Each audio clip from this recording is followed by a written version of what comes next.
चाहूंगी तनुश्री के साथ इस वक्त कोई है। तनुश्री जी, मैं कुछ बोलूं इसके पहले अर्चना तिवारी के जो परिजन है हमारे साथ मौजूद है, हम सीधे उनका पॉइंट ऑफ व्यू जानने का प्रयास करेंगे।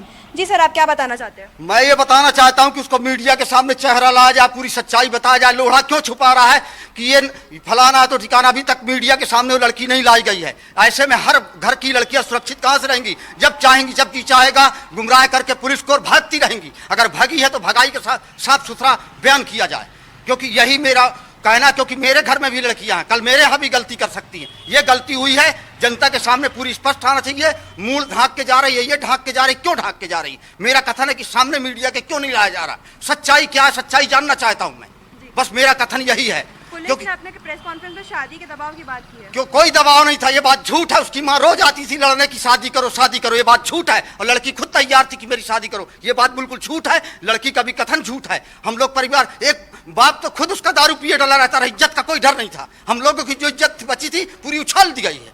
अब हमारी इज्जत उछाली गई है तो अच्छे से उछाली जाए। पूरा जानकारी, दूध का दूध और पानी का पानी होना चाहिए। लोढ़ा जी से मेरा भी कहना है कि सामने लाया जाए मीडिया के, ये मेरा पूरा चेहरा और सब कुछ दिखाया जाए। ये गलत माने गलत है, सच्चाई को सामने लाया जाए। ये क्यों छुपा रहे हैं कि ऐसा है वैसा है फलाना? किस दबाव में भागी थी भाई? बालिक थी, जाके डाल देती कि मेरी शादी हो गई है, मैं शादी कर ली हूं। इतने दिन हम लोग 13 दिन क्यों परेशान थे?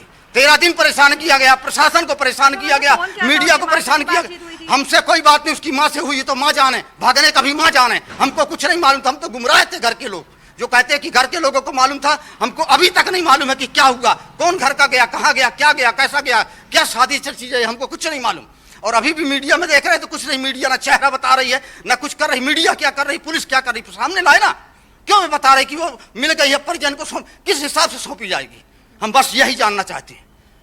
हाँ जी ऋतु, जो अर्चना के परिजन थे उनसे अभी हमने उनको सुना, उनका जो पॉइंट ऑफ व्यू है वो जानने का प्रयास किया। जी तनुश्री, जैसा कि आप परिजन से बात करें तो उनका ये कहना था, क्योंकि देखिए जानकारी ये सामने निकल कर आ रही है कि अर्चना पर शादी का दबाव था, लेकिन परिजन जिनसे आप बातचीत कर रही थी उनका ये कहना है कि शादी को लेकर कोई दबाव नहीं था, शादी के लिए वो तैयार थी। तो क्या ये समझा जाए कि अर्चना को गुमराह करने की कोशिश की जा रही थी?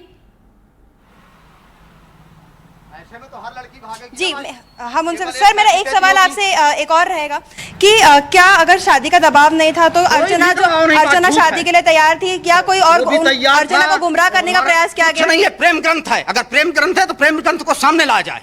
ये कोई दबाव नहीं, प्रेम ग्रंथ है। प्रेम ग्रंथ है तो उसको सामने लाया जाए। क्या उसे गुमराह करने का प्रयास किया गया? ये जनता को भी गुमराह कर रही, पहले भी भाग के गुमराह करी थी, अभी भी गुमराह कर रही है। ये जनता को गुमराह कर रही। जनता चूतिया नहीं है। मैं भी जनता में आता हूँ, भले उसका चाचा हूँ। सारांश का एक नाम सामने आ रहा है, उसको लाया जाए, पेश किया जाए, उसका चेहरा नहीं दिखाया जाता, सारांश पर बताया जाता, उसकी भी पूछताछ की जाए, उसकी भी ठुकाई की जाए। दूध का 12 दिन तक कोई लेके रखेगा क्या?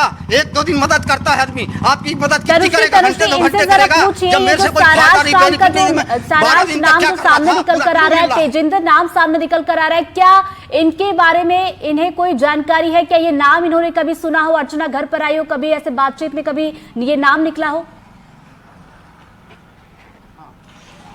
जी सर, जी अभी हम उनसे बात करने का प्रयास करेंगे जल्द। अभी फिलहाल जो है घर के परिजन हैं वो फिलहाल बात करने की स्थिति में नहीं है। हम उनसे बात करने के बाद भागी है तो सामने आ। सर, सारांश और तेजिंदर का नाम आपने कभी सुना जब वो घर पे कभी नहीं सुना था? नहीं, कुछ नहीं होगा। नहीं, मैं बाजार में जाके मीडिया चिल्लाऊंगा। आप कैसे मीडिया हो? अरे हो गया। हाँ, नहीं, सच्चाई सामने आना चाहिए। ये लोढ़ा क्यों गलत किया है? हमारा एक डेट है, पूरे बदनाम होंगे। कल हमको लड़की की शादी करना है, कल कौन करेगा हमारी लड़की की शादी? जी, अर्चना तिवारी के जो परिजन हैं उनको हम सुन रहे थे, उनका पॉइंट ऑफ व्यू जानने का प्रयास कर रहे थे। वो बता रहे थे किस तरीके से पूरे घर वालों को गुमराह करने का प्रयास किया गया है। जो जानकारी है वो पूरी तरीके से साझा नहीं की गई है। जो शादी का दबाव बनाने की बात यहाँ पे की जा रही है उससे वो इनकार कर रहे हैं कि उनके परिवार द्वारा किसी प्रकार का दबाव यहाँ पे नहीं बनाया गया है। जी खैर, ये तो अर्चना से जब पूछताछ होगी तब इसमें और भी तस्वीर स्पष्ट होगी, क्या वाकई दबाव बनाया गया था या फिर नहीं बनाया गया था। आकाश के पास चलते। आकाश, आपकी बात अधूरी रहेगी तो आप अपनी बात पूरी कीजिए कि आखिर क्या वो सबसे बड़ा क्लू मिला जिसके जरिए पुलिस अर्चना तक पहुंची।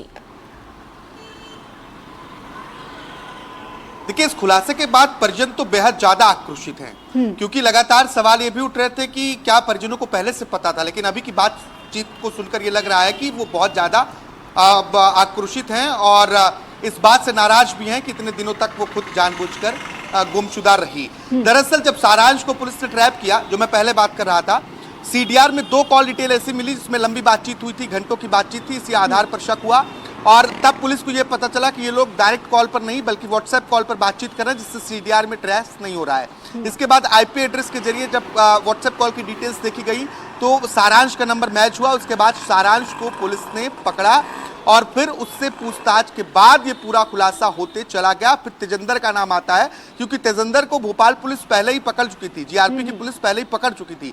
लेकिन जिस रात ये सब हुआ, अर्चना भागी, उसी रात तेजिंदर को दिल्ली पुलिस ने एक फ्रॉड के केस में उठा लिया और उसे दिल्ली लेकर चली गई। तो पुलिस ने तेजिंदर का एंगल छोड़ दिया, लेकिन जब सारांश से इनपुट मिला तो फिर तेजिंदर से दिल्ली जाकर तिहाड़ जेल में भोपाल की जीआरपी पुलिस पूछताछ करती है और ये पता चलता है कि तेजिंदर, सारांश और अर्चना तीनों ने मिलकर हरदा में एक केस को लेकर कुछ दिन पहले अर्चना गई थी। हरदा के एक ढाबे पर बैठकर ये प्लानिंग की गई थी। पहले प्लानिंग ये थी कि भाग जाते हैं, लेकिन बाद में प्लानिंग बनाया गया कि गुमशुदगी की साजिश रची जाए जिससे किसी को पता न चले और वो अपना एक नया जीवन शुरू करे।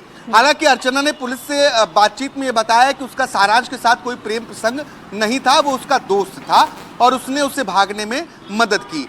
जब अर्चना ट्रेन में थी, रास्ते में तेजिंदर को उसने फोन किया। तेजिंदर कपड़ा लेकर पहुंचता है, वो B3 में कपड़े चेंज करती है जो उसका कोच था और B3 से वो दूसरे कोच A2 में पहुंचती है क्योंकि किसी को शक ना हो। तेजिंदर को इटारसी रेलवे स्टेशन का बहुत अच्छा आइडिया था, इसलिए उसने उससे उतरने का रास्ता बताया कि उससे किस जगह पर और कब उतरना है। जैसे ट्रेन आउटर पे लगती है, A2 कोच से अर्चना बाहर निकलती है और फिर सारांश के साथ दोनों निकल जाते हैं शुजालपुर के लिए। 2 दिन तक करीब यहाँ पर लगे, ये दोनों रहे हैं।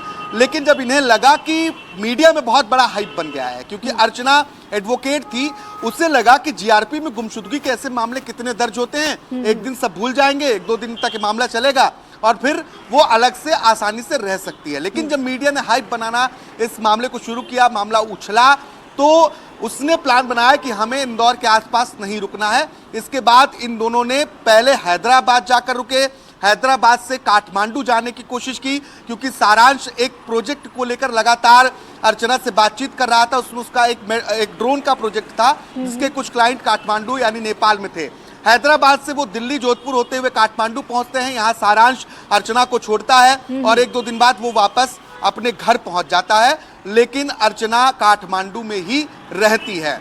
अर्चना जब तेजिंदर से मिली ट्रेन में उतरने से पहले, उसने जानबूझकर अपना बैग ट्रेन में छोड़ा ताकि पुलिस को लगे कि ये भागी नहीं है। इस तरीके से यहाँ पर गुमशुदगी की साजिश रची गई। हालांकि इस पूरे मामले में अभी और भी खुलासे होंगे। आप दोनों नजरें बना रखिएगा। फिलहाल बहुत बहुत शुक्रिया आप दोनों का तमाम जानकारी के लिए।